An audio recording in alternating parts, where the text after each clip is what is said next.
podcast is part of the Sports Social Podcast Network.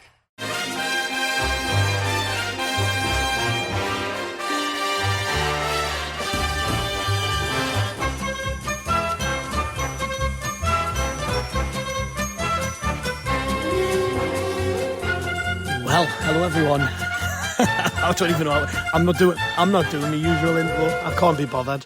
I am drained, emotionally drained, having watched Sunderland just batter West Ham United in the Premier League. Say that again. Yes, emotionally drained, having watched West Ham get battered by Sunderland 3-0 in the Premier League. That's the key bit, though. Yeah, I'm joined by Johnny Hawley, first and foremost, who's probably more drained than I am, I think. Yeah, I just about speak. What a day! What a day! Yeah, I've just had to clear my throat about 20 times to try and get a sentence out here, so this should be fun. We've also got Sam Blakey with us. Hello, mate. Hello. Yeah, Sam, me and you, when we were in reception, you were saying you were doing these pods when we were playing like fucking Rochdale at home in League One with me, coming in the Hilton and recording these podcasts. I mean, it doesn't feel real today to me. It sounds ridiculous, but it kind of felt like an out-of-body experience at times. Like, I'm not only watching Sunderland in the Premier League, that's one thing, but I'm watching us absolutely trounce somebody. It was just amazing, wasn't it? Yeah, you couldn't write it. Like you were saying there, I can't remember who it was, but we played a team in League One away from home and we drew, and I went to the uni to record with you, and it was my 20th birthday because no one else wanted to go. And now like you said, we've just trounced someone in the Premier League. That's all I'm going to say. That's all I've got to say. Sorry, look. I mean, Johnny, where would we start with that? Because we've sat for weeks on end, every day doing podcasts this season, pre-season even, trying to work out what's going to happen, building the team, talking about what players we're going to sign, how they're going to fit in together, commenting on the pre-season games.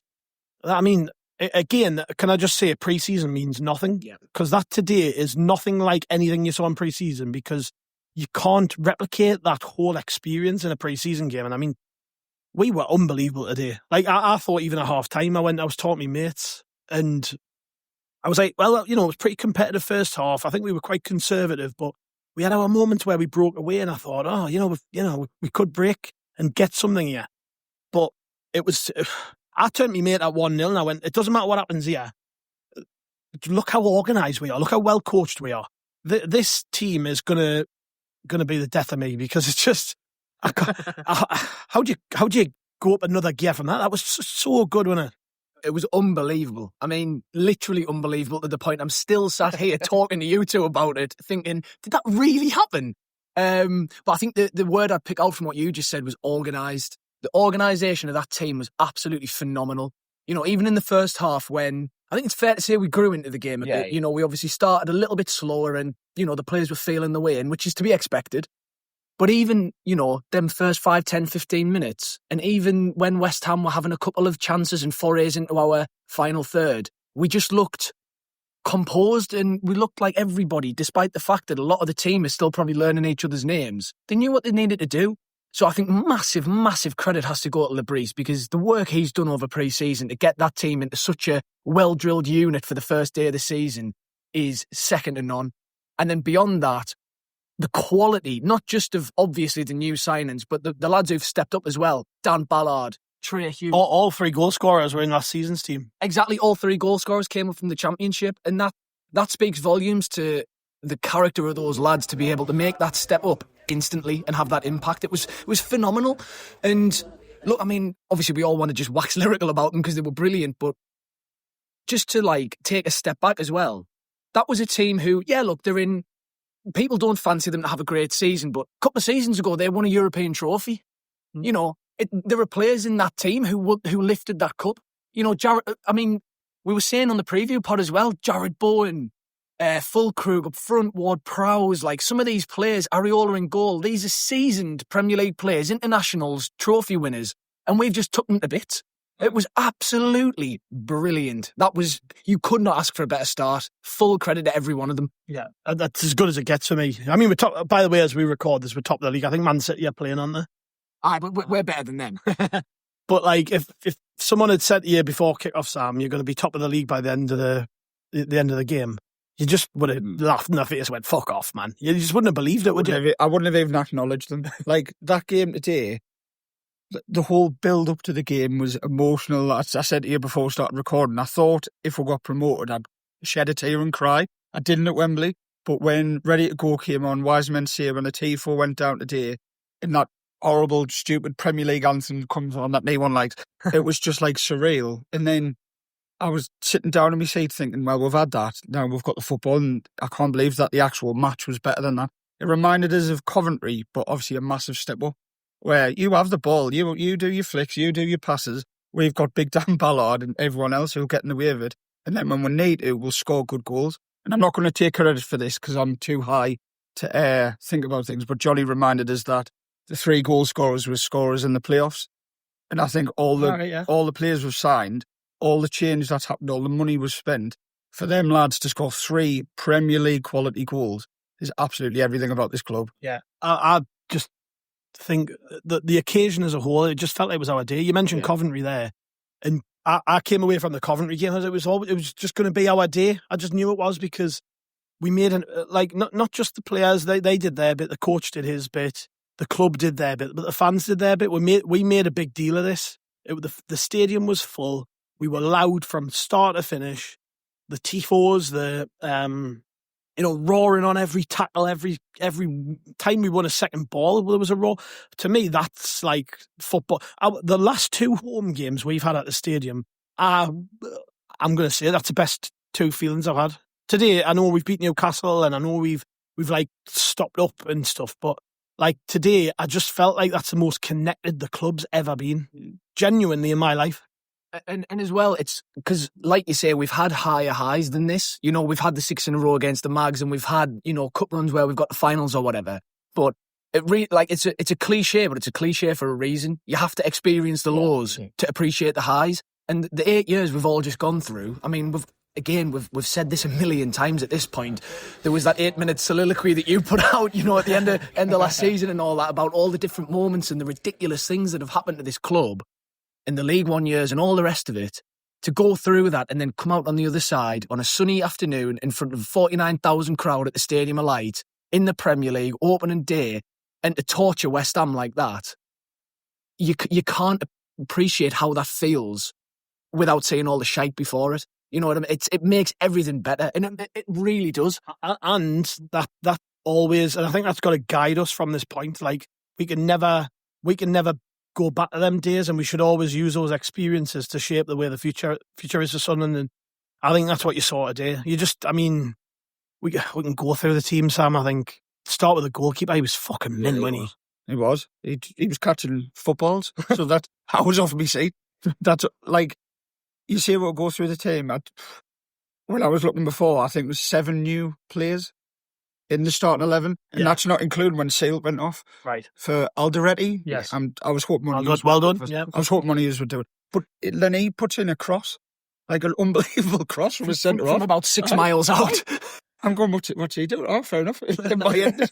Oh, honestly, I don't know. What was the question? I asked you how you thought the keeper played. I thought he played really well, yes. He kept a clean sheet. Yeah. He made a mint save as well, didn't he? When was it 2-0 at that point? Yeah, tipped it over the bar. It was Callum Wilson well, fuck him, by the way. Our Wilson bastard.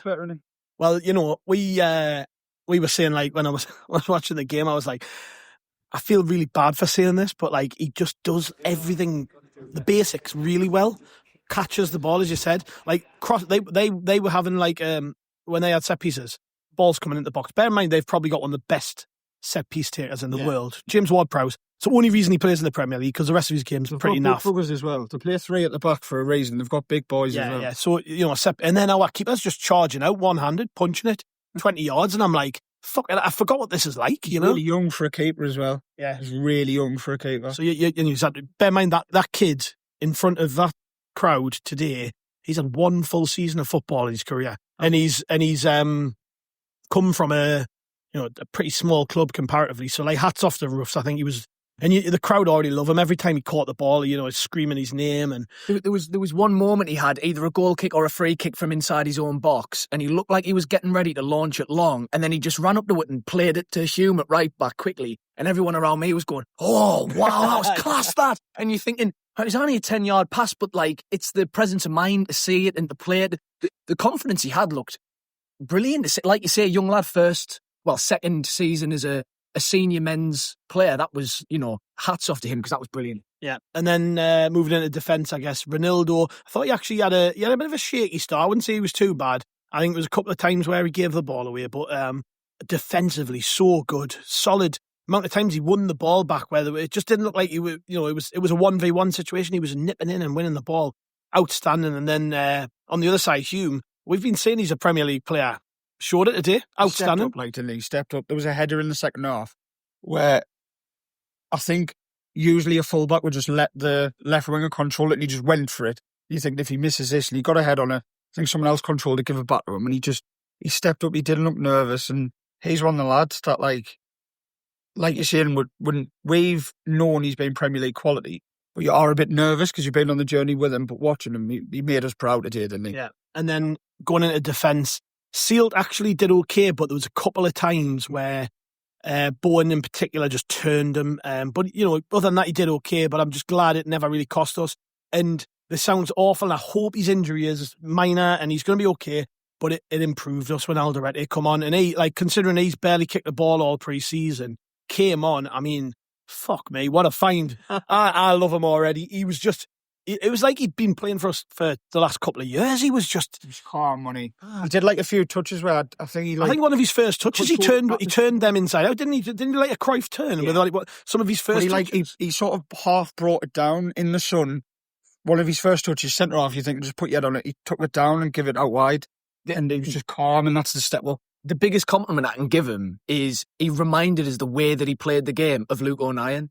The confidence to just bring balls down, take touches, even in his own box, which at times infuriates you. And you think, bloody hell, just put your foot through it. But his confidence, his composure, again, we keep saying it, but for a lad who's just turned up, basically, just got his foot through the door, again, probably learning everybody's names, and he's rocked up and put in that performance, that is the sign of experience. And that's why we need players like him and, the new lad who's apparently coming in from PSG. Those experienced heads. Can you not remember his name? Mukele. Well done, because I was hoping you could remember it, because I can't. But those lads, they can just step in and contribute immediately from day one because they've been there and they've done it.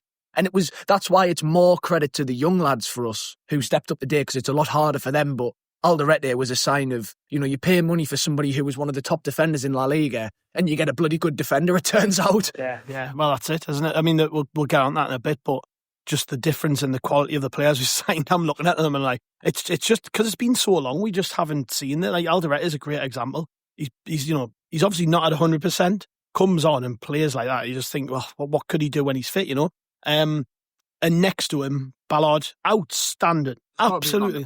He's got to be man the match. I was going to say that for the end, but I agree. Sorry, no, I agree. I was thinking, well, I said it in the ground, my man the match, because he just... Not only was he outstanding, he scored an unbelievable goal. But Dan Ballard, I mean, you've got to think as well, by the way, just to kind of divert off, for some of these lads, particularly Ballard, Hume, some lads who never made it on the pitch, they've waited a long time to play Premier League football. So, he was outstanding when I doubted him last year. I thought he had a bad year last year. I think he ended the season unbelievably. But I thought he had, as a 12 months, I thought he just had a bad year. Didn't really play particularly well from sort of the Newcastle Cup game onwards. But he's really... Ballard, when he's fit... Oh. Yeah, but not just that, though. I was saying this to my dad and that in the ground. You forget, actually, that for all the talk of how we've all said for a long time, Ballard will be a Premier League player one day and he's good enough. He barely played last season, really. Yeah. Obviously, outstanding in the playoffs, but Metman and O'Nien was starting every week. He couldn't get near them, could he? He couldn't get near them, exactly. But, again, that's just another layer of pressure and adversity for him to overcome in that game. And like you say, he's waited a long time for it. You can easily imagine that they put pressure on themselves more than anything that we can do as fans. Look how nervous we were. Well, I was like, I've wanted this for 8 years. I was watching the crowd thinking, shit, what should I do? Can you imagine the likes of Ballard in that? But when we were talking about there, he couldn't get near O'Nien and Metman. Football's funny, in it, sliding doors moment. Yeah. You're thinking a year ago, you're thinking, we might sell him, you're hoping in Ipswich or someone panics and takes a punt on him. Now you're talking about someone who, before he even scored, was man the match. That block he did on the line was unbelievable. He got his head on everything, he got his foot on everything, and I'm assuming you have as well because we're in the Premier League. But I've been watching every bit of content I can, every prediction, every podcast. And every neutral's been saying, well, Ballard's all right, but he's not Premier League quality. I even thought on the ball he looked fine. He was spreading it out wide. He was calm. He played a pass to, was it Talby? Down the right where he flicked it over the top. Diarra. Oh, you're right, it was Diarra. Yes, it was Diarra. Yeah, it was outstanding. That was a great ball. And like, if O'Neill did that or Alderete, we would have been like, oh yeah, wouldn't know that quality. We'd be purring, wouldn't we? We'd be absolutely purring. But because it's Ballard, he's a little bit, not unfashionable, but we just don't think he's good on the ball. You know what I mean? He has that look about him. When he made that pass, they all grew into it. When Mayenda scored, I felt there was like a weight off the shoulders. And while we played well, they started doing stuff on the ball. Do you know what I mean? Like flicking it round the corner. Talby started popping up at left wing and all sorts. And it was just unbelievable to see. Yeah, I know this question's about Ballard, but I've went off again. But yeah, all of them. Unbelievable. The lads who came on as well, so did really well. I know we'll get on to Wilson, but for him to come on, be going down that side, and I remember watching it thinking, oh, he's going in the corner, and then he just whips it. As soon as he cut in, I thought, goal. There was just no doubt. I actually, as soon as I seen him shaping up, I was thinking in my head, I fancy him here. Like, well, it was almost a carbon copy of his finish against Coventry in the playoff semi, wasn't it? At Coventry. Well, yeah, it was a bit better because he didn't take a flick off the keeper this time, but like it was that goal again, and it shows the confidence he's got. To try that against Coventry, that's one thing in a pressure game. To then, first game in the Prem off the bench, just does it again. What was interesting about that goal is you saw, I think Talby started breaking about 5 minutes before it, and he just put his foot on the ball and played it backwards, and the whole ground clapped. Yeah. And when Wilson went through, I was thinking, oh, he's going to do the same thing, take the applause, but he showed like, not selfish, but like a striker's instinct. No, I'm scoring. Yeah. In this league as well, it was class. Yeah. It's the midfield. I mean, I've done this loads, but fuck's sake, man. Granit Xhaka didn't have to do very much. No. He did, but you know what he did very well, and it's the stuff we don't probably appreciate sitting in our seats. Dictating, telling people what to do, pointing, making sure people are organised, making sure people are doing the right things. Like, and for me, that is what we've done is we've made him the perfect foil for the rest of the midfield, because Diarra and Siddiqui. We're talking about Ballard, man. The match I could argue either of them as well. They were fucking mint. Every time our tackle was clear. You said they had some big lads. We were thinking, pop it in over the top, get them running back towards their own goal and heading it in the air and win the second balls. And Siddiqui was unbelievable. First half in particular, Siddiqui for me. But Diarra is just a different type of midfielder to Siddiqui, because he's not only a pest like Siddiqui, but he's got pace and power. There's that one moment, I think, towards the end of the first half where he broke through the middle of the pitch. Ball carrying was unbelievable. Aye. And I turned to my mate and I said, you don't get midfield players like that in the Championship. You only get them at the top level. And I was thinking like other examples in midfield. You know, you've got like Onana who plays for Villa, used to be at Everton.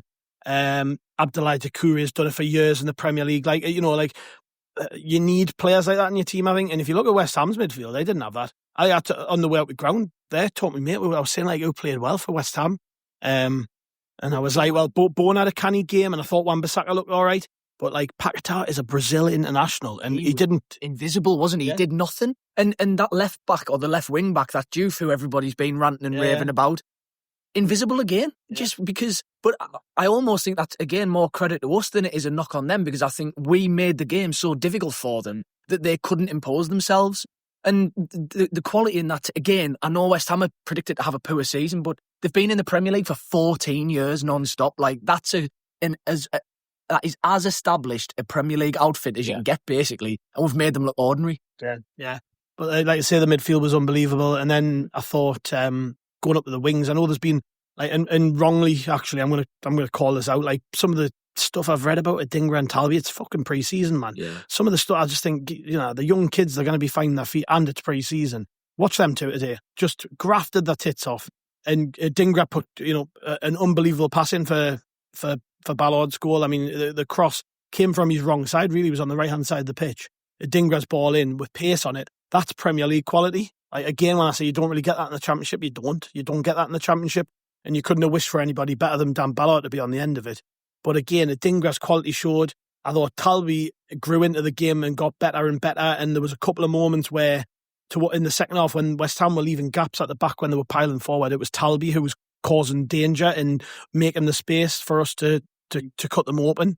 And the only problem with that was towards the end of the game he tired a bit. But I thought he was out. I thought the work rate for them too.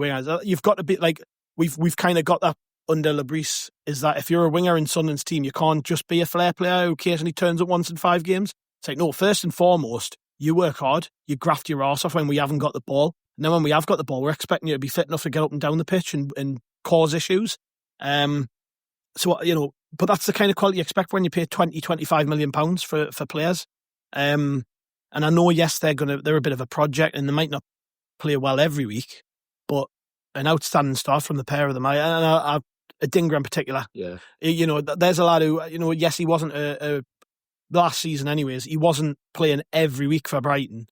But you can tell he's played in the Premier League because it just didn't faze him that occasion. He was like, he was taking his man on, and I thought, considering he was up against probably their best player in Wan-Bissaka, I think he did very well. He was calm money. Same as Talby. Like, Dinger was probably a bit better. But I noticed this because I wasn't sure about Talby watching pre-season, but like you said, it's pre-season. And it was either the last pre-season game or the one before he started. And he just showed his quality. It was the game in Germany, I think. He didn't even do that much. He didn't take on his man that much. He just put his foot on the ball, passed it, moved, got it back. And for a young winger, you don't usually see that calmness. They're very raw. They usually get the ball, kick it and run after it. But like you were saying about Grafton in this team as a winger, Dinger did that, I think it was end of the first half. He tried to take someone on and try to pass it, lost it, ran 20 yards, slide tackle. When do you see a left winger doing that? Yeah. Do you know what I mean? Like, as much as I love him and he was class for us in the Championship, Jack Clark would have lost it and just walked back. Do you know what I mean? But the two of them, they do look a step above. And I think, like you're saying, Talby tired and Roberts didn't even get on the pitch. So I think it shows you the level that we're competing at now. Yeah. Who else we're not mentioning? Mayenda. I mean, again, another player who's people have been given stick for pre-season. The amount of times I heard it in the it's knocking about the ground and in the pubs, people talk, he hasn't had a great pre-season. It's been quite a feature of people's chat, and I'm like, believing him, man. In the big games last season, he scored goals. You can't replicate it like we were stood there. I can't even remember who it was against. I'm going to take a punt and say Swansea. It was one of the games before the playoffs that were basically just through. And people were like, you can't just turn it on when it matters. But clearly you can. You can't replicate games like today. I've watched Mayenda in pre-season miss sitters. And today, I wouldn't even say that was half a chance. And he buries it. Do you know what I mean? You can't replicate that intensity. And what a ball by Alderete. Unbelievable. He was shaping up the cross and I was thinking, what's he doing? Unbelievable. That's the step up again, like we were saying. But I mean, I've been banging that drum for ages as well about the fact that you can't kid professional footballers into thinking games matter when they just don't. Like, no matter how many times you try and drill into their heads, like, treat every game as if it's your last and play, a pre-season friendly just doesn't matter. Nobody thinks it matters. So you can't force people to think it does. And like you say, then it comes to the real thing. You can turn it on because all of a sudden it does matter and you unlock that extra few percent that lets you, give that extra sprint or put that extra last-ditch tackle in. Johnny, there's no scenario in the world you can, like that atmosphere on the ground, like 40-odd thousand people chanting your name loudly, like that is... It's like nothing else. You can't and we really do need to keep this in mind in the future, I think. Like when it comes to pre-season reading, I think you just can't, because like you've seen today, you like Sam said, that Mayenda header. I mean, for me, I was like, what's the keeper doing? I want to say it back. I haven't actually seen the goal back. But like it was actually a really well placed goal, and it was a great ball in, and that's what quality players do. And Mayenda, to be honest, I said he turned up in the big games. For me, that's going to be the difference between some of the lads we've got who came up and like Mayenda and the groupies probably, and were like Hume and Ballard, players who you expect to play quite a bit, and then some of the others who probably haven't got that. I don't know what it is that they haven't got, but they just don't have it, and you need that to be able to thrive and improve. And the reason so many people are talking about Elijah Menda were last season is because on the big occasions, he did stuff like that. And again, I want to give credit for mentality, because I thought Mayenda, particularly in the first half, I thought he had quite a tough go of it. I thought he was struggling to impose himself, but you'd expect that as a lone striker against 3 centre-backs, and big physical centre-backs as well. But I did think, there were times where he was struggling to try and win 50-50s, and he just looked a little bit off it, that half a yard that kills you. And then from to go from a first half where he was struggling to get into the game, and then to get, like Sam said, not even half a chance, and still just be on the spot, ready, instinct takes over and he buries it right into the corner as well. That was, again, just a mark of, like you say, that's between the group of players who've got it and the group of players who don't. The ones who've got it, adversity just washes off them. You know what I mean? It's just water off a duck's back. Tough first half, who cares? I'll score in the second. Whereas it would be very, very easy for such a young player to just wilt under the heat and the pressure of that occasion. But he, again, rose to it, and it's why we all love him.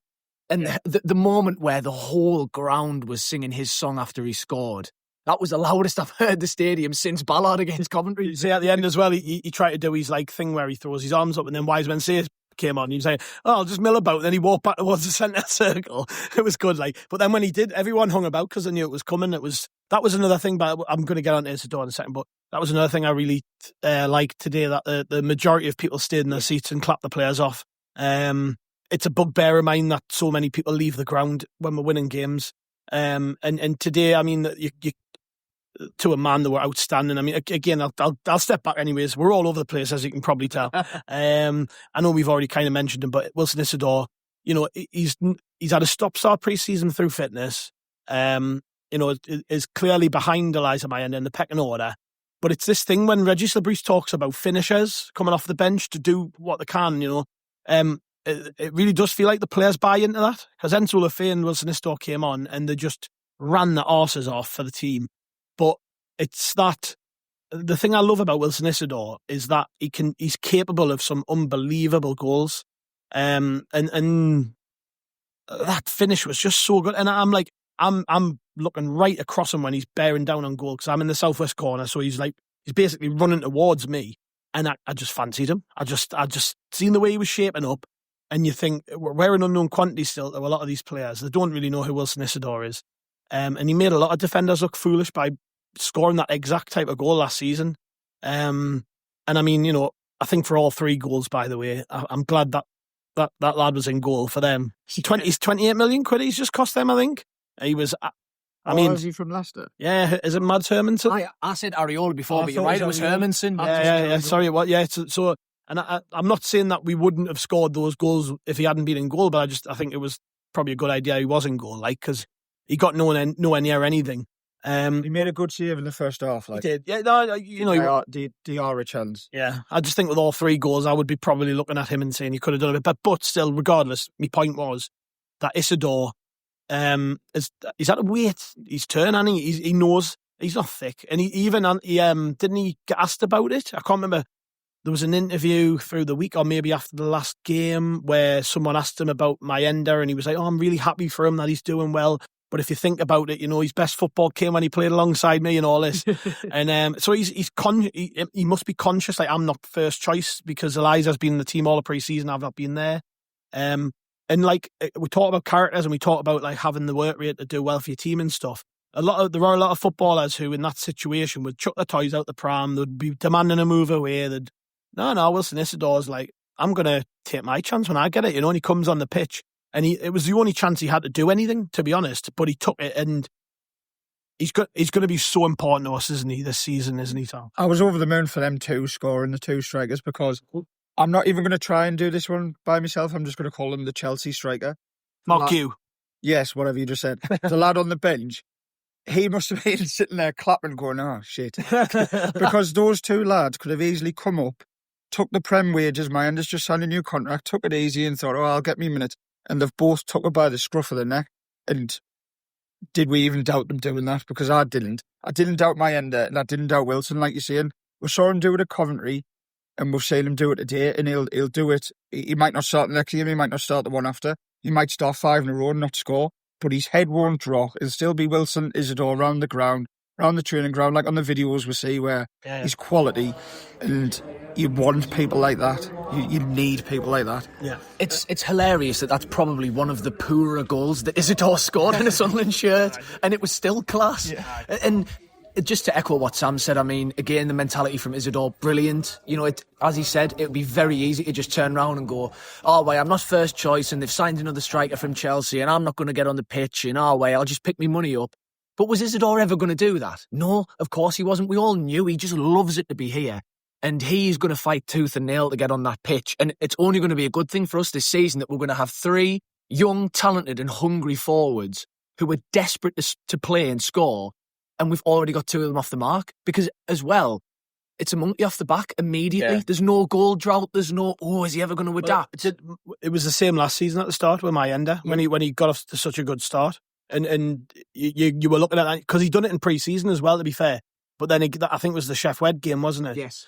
When he got 2, and it does set them up, doesn't it? You've got to hope now this is like, right, lads, you've achieved that. Yeah. Not every home game is going to be like that. You're not going to come up against teams like I tell you what, before we're kind of round up, West Ham, I'd be worried if I was a West Ham fan. I look at the way they shaped up. So in pre-season, I look at the last couple of games and they set up exactly the same. They've actually had a really good pre-season if you look at the results anyways. You know, it shows you how little pre-season exactly. matters. Yeah. But I looked at the shape up of the team and it was basically, you know, what they did today. It was like a back 3 with 3 very big, kind of a mobile defender. You kind of look at that and you go, there's a reason you're playing a back 3. It's because none of us can play in a 2. And the same reason you recruit Wan-Bissaka, because he's a attacking player, really. And this Juff on the other side, you said before, Johnny, a lot of people raving about him. He never got a sniff, to be honest. But it's like kind of reminds us of like Phil Parkinson in League One when we played a back 5 and we had like... I was having such a good... Sorry, Sam. But then the midfield 3 was like static, no pace anywhere on the pitch, and then Bowen kind of up on his own, trying to do his own thing with Fulkrug alongside him, who'd done fucking nothing, by the way. And I'm looking at them and I'm thinking, because even the preview we were saying, like, you know, you go through the team, they've got international footballers all over the pitch who cost big money, but I still look at the team like, well, stylistically, they hadn't, if they'd had any pace in the team, they might have caused us problems, but they just didn't have any whatsoever, not even off the bench. They brought players on, you bring like Callum Wilson on, you can, he's fucking finished, he can't run. You know what I mean? There's a reason the Mags got rid of him. He's a good player and he's doing that, but he's done both his knees and he's a bit old now. They're bringing him on trying to rescue the game, and then I'm glad we played them today. Yeah, but this is the thing that I always say about playing a back 3 or 5, whatever you want to call it, is if you haven't got ridiculous amounts of pace in those wide areas and at least 1, if not 2 of your central midfielders, you're going to be in for a long old afternoon, because how the hell else are you going to progress quickly up the pitch when you've got potentially 8 or 9 of your 11 all within your defensive third if you've just been defending for a bit? Whereas the way that we played, Siddiqui and Diarra, obviously legs for days, loads of pace, they can break at pace. Talbi and Adingra, exactly the same on the wings. And then Mayenda / Isidore, whoever through the middle up front, we've got immediately, as soon as we turn the ball over, we can have 6 people sprinting at pace at the opposition. West Ham had nothing. You know, even when there were times where they did catch us napping a little bit, and there was, particularly in the first half, there was, you know, a couple of times where bit of indecision between, if the ball was dropping, say, in front of the defence, it was like, does Xhaka go, does Ballard go, does Sale go, which is understandable. But West Ham couldn't take advantage because they don't have the legs either. They can't react quickly enough because they don't have a structure in the team to be able to get up and get at us like that. So, yeah, like you say, we almost couldn't have picked a better opponent to have today. Do you think at this level, obviously, I've been here 2 minutes, but do you think at this level, players get comfortable and complacent a bit? Because if you take their players 1 for 1, like you're talking about Paqueta, like he could have just megged all about. He's a Brazilian international. Yeah, like Bowen, unbelievable. Fulkrug, like didn't he do really well at a World Cup or a Euro? Fulkrug was good in the Euros, but that's Euros tax. He is a donkey, by the way. He's crap. What we were saying earlier about Wilson and Mayenda having the hunger, having the drive, and I know it's because we're new, but do you think sometimes it does come down to that? Because if you take individual quality and individual players 1 for 1, West Ham should be winning that match, but they came nowhere near it. Do you think it's all about, not all about, because obviously we're going to play like Liverpool and stuff, who I'm sure won't have as much hunger as us, but might just beat us. It might not be 3-0 to us against Liverpool. No, but do you know what I mean? Like, yeah, that's why we've made all these signings, but we need players to buy into it. And for a few years now, at least 18 months, everyone at the club and the fans is buying into it. So I think that's what you need, because before today, I know the feeling around West Ham wasn't great. And you could tell, and obviously we're going to be bouncing. We're back in the Premier League. I get that. I know, like, if we stay up for 5 years, it's not going to be that bouncing. But it's all about buying into it. And I don't know where I'm going with this, but what I'm trying to say is the feeling is great. And we've not had many of these. We need to keep going and stick by these lads, the people on the pitch, people off the pitch, the people next to you in the stands. We need to stick together. That's a good way to round off, and I totally agree. I mean, just for full disclosure, like, Johnny, me and you spent a good half an hour, Luke O'Nine, before the game, as did, you know, several members of the local media and other podcasts and fanzines and stuff. And that was the basis of the conversation. It was like, you know, it's going to be tough this season. we're not going to have every week that happening.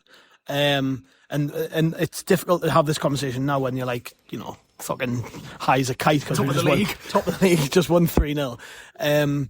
But you know, we might lose next week, and then what happens? We've got to stay grounded. Like, we can't. If we lose a couple of games, let's just make sure we remember what that felt like today and how hard they all worked for us. I think that's one thing, a big difference from a lot of the other seasons we had in the Premier League before we went down, particularly the last one. I could go around the pitch and go, he doesn't want to be here, he doesn't want to be here, he doesn't want to be here. It would have been quicker before to go around and say, well, he actually might fancy being here and he might, because everyone else just couldn't be arsed. So then we were justified in acting in the way we did. Yeah. We were justified in being angry, we were justified in booing, we were justified in leaving early. Just the way this football club is now, we aren't recruiting people who are like that. We're recruiting good people. We're recruiting people who are buying into the whole idea of what Sunderland is.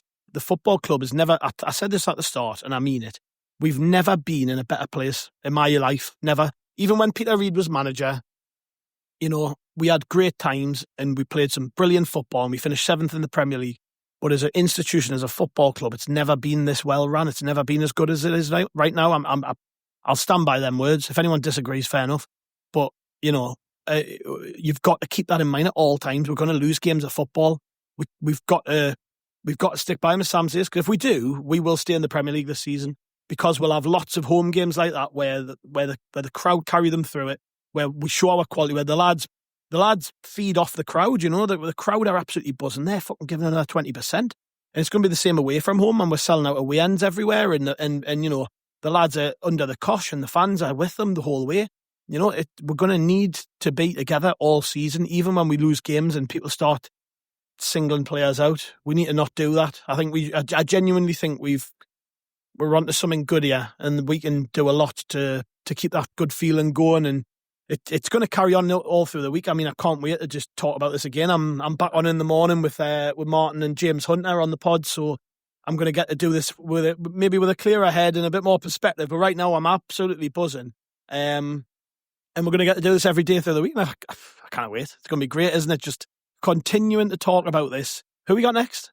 Burnley away and Brentford. Burnley and Brentford. Well, come on. We've got to look at them games and say we've got to try and one game at a time, another 3 points next week. If we do that again, we'll beat Burnley. And then if we do it again, we'll beat Brentford. Like, just to echo your point, obviously, about, you know, unity and sticking behind the lads, we've already now seen this team is good enough to wipe somebody, you know, sweep somebody aside and wipe the floor with them.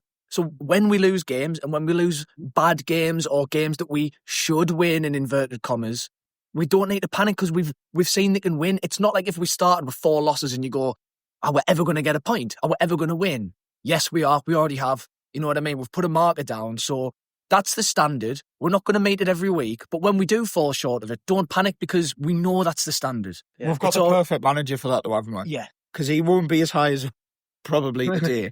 Say we'll go to Burnley, we don't turn up, we get paid 2-0. He won't be as low as us.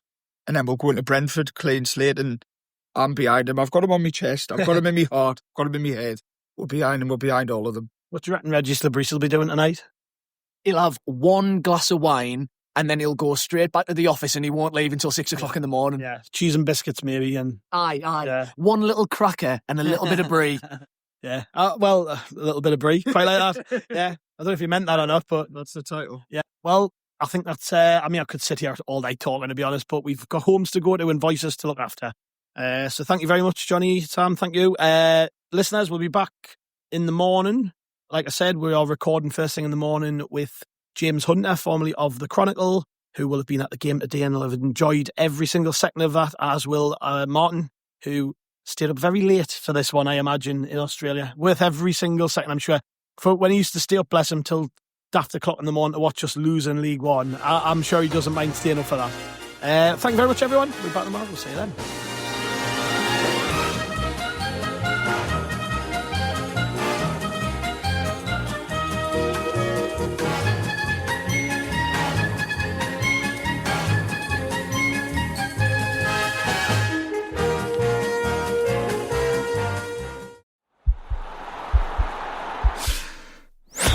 This podcast is part of the Sports Social Podcast Network.